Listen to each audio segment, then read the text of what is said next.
Everyone, welcome back to my channel. আশা করি সবাই খুব ভালো আছো। তো সকলকে জানাই শুভ বিজয়ার প্রীতি, শুভেচ্ছা ও ভালোবাসা। তো সেদিন চলে গেছিলাম স্টাইল বাজারে কিছু শপিং করতে।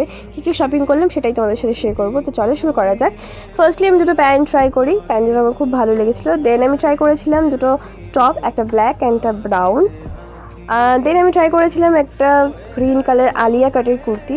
তোমরা কমেন্ট করে জানিও তো এই কুর্তিটা আমার উপরে কেমন লাগছে। দেন আমি ট্রাই করেছিলাম এই হট পিঙ্কের কুর্তিটা, এটাও আমার বেশ ভালো লেগেছিলো। এটার একটা সাইডে পকেটও ছিল। আমি ট্রাই করেছিলাম এই গ্রিন কালারের সালোয়ারটা, এটাও আমার বেশ ভালো লেগেছে।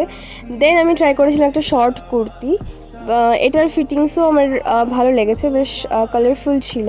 দেন আমি ট্রাই করেছিলাম একটা জিন্স আর টপ। ফার্স্টলি যে টপটা আমি ট্রাই করেছিলাম মোটামুটি একটু টাইট ফিট হওয়াতে, দেখলাম আমি সাইজটা আপ করে নিই। দেন আমি ট্রাই করেছিলাম একটা স্কার্ট অ্যান্ড পিঙ্ক কালারের শার্ট। লাস্টলি একটা শর্ট ড্রেস আমি ট্রাই করেছিলাম। তো এই ড্রেসগুলোর মধ্যে তোমাদের কোনটা ভালো লাগলো অবশ্যই কমেন্ট করে জানিও। আর আমি কী কী নিয়েছি নেক্সট ভিডিওতে শেয়ার করবো।